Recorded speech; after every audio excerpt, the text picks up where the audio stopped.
ಭಾರತದಲ್ಲಿ ಲೋಕಸಮರದ ಸಂದರ್ಭದಲ್ಲಿ ಮತ್ತೊಂದು ಬಿರುಗಾಳಿ ಬೀಸಿದೆ. ಅದುವೇ ಕಚ್ಚಾ ದ್ವೀಪದ ವಿವಾದ. ಹೌದು, ಇದೀಗ ನರೇಂದ್ರ ಮೋದಿಯವರೇ ಈ ದ್ವೀಪದ ಕುರಿತು ಮಾತನಾಡಿದ್ದು ಕಾಂಗ್ರೆಸ್ ವಿರುದ್ಧ ಚಾಟಿಯನ್ನ ಬೀಸಿದ್ದಾರೆ. ಹಾಗಾದ್ರೆ ಸ್ನೇಹಿತರೆ, ಭಾರತಕ್ಕೆ ಸೇರಿದಂತಹ ಕಚ್ಚಾ ದ್ವೀಪ ಏನಿದೆ ಅದು ಶ್ರೀಲಂಕಾಕ್ಕೆ ಸೇರಿದ್ದೇ ಯಾಕೆ? ನರೇಂದ್ರ ಮೋದಿಯವರು ಈ ಕುರಿತು ಮಾಡಿದ್ದಂತಹ ಆರೋಪ ಎಂತಹದ್ದು?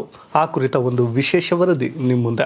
ಎಸ್ ಸ್ನೇಹಿತರೆ, ಭಾರತದಲ್ಲಿ ಇದೀಗ ಲೋಕಸಮರ ಶುರುವಾಗಿದ್ದು ಇದರ ನಡುವೆ ಮತ್ತೊಂದು ವಿವಾದ ಸೃಷ್ಟಿಯಾಗಿದೆ.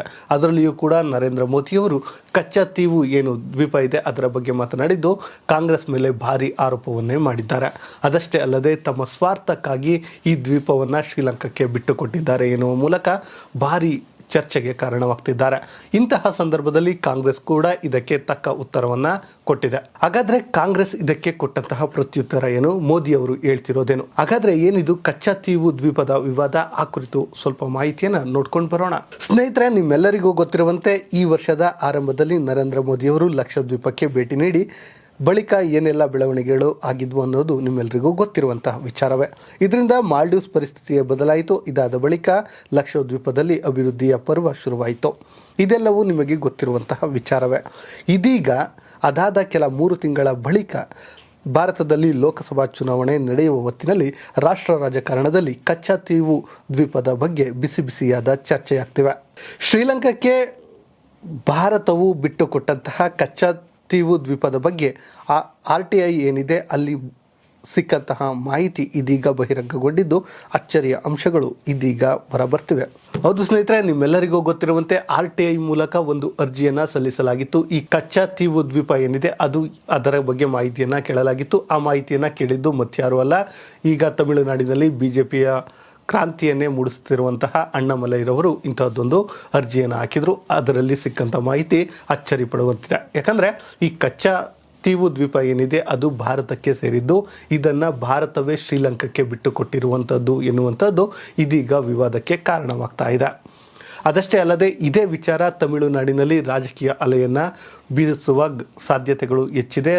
ತಮಿಳುನಾಡಿನಲ್ಲಿ ಮತ್ತಷ್ಟು ರಾಜಕೀಯ ಬೆಳವಣಿಗೆಗಳು ಆಗ್ತವೆ ಎನ್ನಲಾಗ್ತಿದೆ. ಇನ್ನು ಸ್ನೇಹಿತರೆ, ಇದೇ ವಿಚಾರವಾಗಿ ಮಾತನಾಡಿರುವ ನರೇಂದ್ರ ಮೋದಿ ಅವರು ಜವಾಹರ್ಲಾಲ್ ನೆಹರು ನೇತೃತ್ವದ ಅಂದಿನ ಸರ್ಕಾರ ಸ್ವಾರ್ಥಕ್ಕಾಗಿ ಕಚ್ಚಾ ದ್ವೀಪವನ್ನು ಶ್ರೀಲಂಕಾಕ್ಕೆ ಬಿಟ್ಟುಕೊಟ್ಟಿದೆ ಎಂದು ನರೇಂದ್ರ ಮೋದಿ ಕಿಡಿಕಾರಿದ್ದಾರೆ. ಅಲ್ಲದೆ ಕಚ್ಚಾ ದ್ವೀಪವನ್ನು ಮತ್ತೆ ಹಿಂಪಡೆಯಲು ಉಭಯ ದೇಶಗಳು ಮಾತುಕತೆಯನ್ನು ನಡೆಸಬೇಕು ಎಂದಿದ್ದಾರೆ. ಇನ್ನು ಕಚ್ಚಾ ದ್ವೀಪದ ಬಗ್ಗೆ ನಾವು ನೋಡೋದಾದ್ರೆ ಸ್ನೇಹಿತರೆ, ನಿಮಗೆ ಗೊತ್ತಿರಲಿ, ಕಚ್ಚಾ ದ್ವೀಪ ಏನಿದೆ ಇದು ಭಾರತ ಮತ್ತು ಶ್ರೀಲಂಕಾದ ನಡುವೆ ಇರುವಂಥದ್ದು. ಅಂದರೆ ಪಾಕ್ ಜಲಸಂಧಿ ಏನಿದೆ ಆ ಜಲಸಂಧಿಯಲ್ಲಿ ಇದು ಕಂಡುಬರುವಂಥದ್ದು. ಭಾರತದ ಕರಾವಳಿಯಿಂದ ರಾಮೇಶ್ವರಂನ ಈಶಾನ್ಯ ದಿಕ್ಕಿನಲ್ಲಿದೆ. 285 ಎಕರೆ ವಿಸ್ತೀರ್ಣವುಳ್ಳ ಈ ದ್ವೀಪವು ಇಲ್ಲಿ ಕುಡಿಯಲು ನೀರಿಲ್ಲದ ಕಾರಣ ಇಲ್ಲಿ ಯಾವುದೇ ಜನವಸತಿ ಇಲ್ಲ. 14ನೇ ಶತಮಾನದಲ್ಲಿ ಜ್ವಾಲಾಮುಖಿಯ ಸ್ಫೋಟದಿಂದ ಈ ದ್ವೀಪ ನಿರ್ಮಾಣವಾಗಿತ್ತು. ಇದು ಶ್ರೀಲಂಕಾದ ಜಫ್ನಾ ಸಾಮ್ರಾಜ್ಯದಿಂದ ನಿಯಂತ್ರಿಸಲ್ಪಟ್ಟಿತು. ಉಲ್ಲೇಖಗಳ ಪ್ರಕಾರ ಈ ದ್ವೀಪವು ರಾಮನಾಥಪುರದ ಸೇತುಪತಿ ರಾಜನ ಅಡಿಯಲ್ಲಿ ಶಿವಗಂಗಾ ಸಂಸ್ಥಾನದ ಭಾಗವಾಗಿತ್ತು ಎನ್ನಲಾಗಿದೆ. ಇನ್ನು ಈ ದ್ವೀಪದಲ್ಲಿ 20ನೇ ಶತಮಾನದಲ್ಲಿ ನಿರ್ಮಾಣಗೊಂಡ ಕ್ಯಾಥೋಲಿಕ್ ಸೆಂಟ್ ಆಂಥೋನಿ ಚರ್ಚ್ ಇದೆ. ಇಲ್ಲಿ ವರ್ಷಕ್ಕೊಮ್ಮೆ ಉತ್ಸವವು ನಡೆಯಲಿದ್ದು ಆ ದಿನ ಮಾತ್ರ ಭಾರತ ಮತ್ತು ಶ್ರೀಲಂಕಾದ ಕ್ರಿಶ್ಚಿಯನ್ ಪಾದ್ರಿಗಳು ಸೇವೆಯನ್ನು ಮಾಡಲು ಬರ್ತಾರೆ. ಶ್ರೀಲಂಕಾದಲ್ಲಿ LTT ಯುದ್ಧದ ಸಮಯದಲ್ಲಿ ಮೀನುಗಾರರು ಮತ್ತು ಇತರರಿಗೆ ಪ್ರವೇಶವನ್ನು ನೌಕಾಪಡೆ ನಿಷೇಧವನ್ನು ಹೇರಿತು. ಇನ್ನೊಂದು ವಿಚಾರ ಗೊತ್ತಿರಲಿ ಸ್ನೇಹಿತರೆ, 1974ರ ಒಪ್ಪಂದದಂತೆ ಕಚ್ಚಾ ದ್ವೀಪ ಶ್ರೀಲಂಕಾಕ್ಕೆ ಸೇರಿದ್ದಾಗಿದೆ. 1974ರಲ್ಲಿ ಇಂದಿರಾ ಗಾಂಧಿ ಅವರು ಸಮುದ್ರದ ಗಡಿಯ ವಿವಾದ ಶಾಶ್ವತವಾಗಿ ಪರಿಹರಿಸಲು ಪ್ರಯತ್ನಿಸಿದ್ರು. ದ್ವೀಪ ಬಿಟ್ಟುಕೊಡುವುದರಿಂದ ನೆರೆಯ ರಾಷ್ಟ್ರದೊಂದಿಗೆ ಸಂಬಂಧ ವೃದ್ಧಿಸುತ್ತದೆ ಎಂಬ ಕಾರಣಕ್ಕೆ ಈ ದ್ವೀಪವನ್ನು ಬಿಟ್ಟುಕೊಟ್ಟಿದ್ದಾರಂತೆ.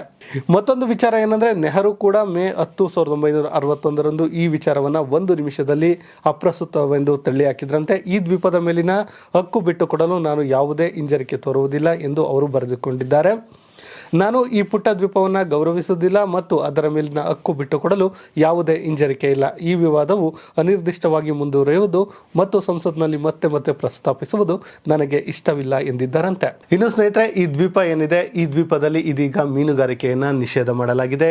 ಏನು 2000ರಲ್ಲಿ LTTE ಮತ್ತು ಶ್ರೀಲಂಕಾ ಏನಿದೆ ಆ ಯುದ್ಧ ನಿಂತ ಬಳಿಕ ಕೂಡ ಭಾರತೀಯರು ಅಲ್ಲಿ ಮೀನುಗಾರಿಕೆಯನ್ನು ಮಾಡ್ತಾ ಇದ್ರು. ಭಾರತೀಯರು ಇಲ್ಲಿ ಮೀನುಗಾರಿಕೆಯನ್ನು ಮಾಡ್ತಾ ಇರುವಂತಹ ಕಾರಣಕ್ಕೆ ಶ್ರೀಲಂಕಾಕ್ಕೆ ಒಂದು ರೀತಿಯ ಲಾಸ್ ಆಗ್ತಾ ಇತ್ತು. ಅದೇ ಕಾರಣಕ್ಕೆ ಭಾರತೀಯರಿಗೆ ನಿಷೇಧವನ್ನು ಕೂಡ ಏರಿತ್ತು. ಅದಾದ ಬಳಿಕ ಮತ್ತೆ ಭಾರತೀಯರು ಅಲ್ಲಿ ಹೋಗಿ ಮೀನುಗಾರಿಕೆ ಮಾಡಿದಾಗ ಶ್ರೀಲಂಕಾ ಅವರನ್ನು ಬಂಧಿಸಿದ್ದು ನಿಮ್ಮೆಲ್ಲರಿಗೂ ಗೊತ್ತಿರುವಂಥ ವಿಚಾರ.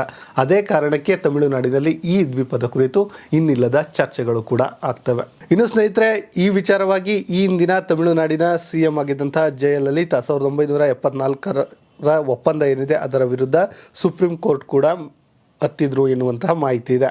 ಇನ್ನು ಸ್ನೇಹಿತರೆ, ಈ ಕಚ್ಚಾತೀವು ದ್ವೀಪದ ವಿವಾದ ಏನಿದೆ ಇದೀಗ ಎದ್ದಿದ್ದು ರಾಷ್ಟ್ರ ರಾಜಕಾರಣದಲ್ಲಿ ಒಂದು ರೀತಿಯ ತಿರುವನ್ನು ಪಡೆದುಕೊಳ್ಳಲು ಕಾರಣವಾಗ್ತಾ ಇದೆ.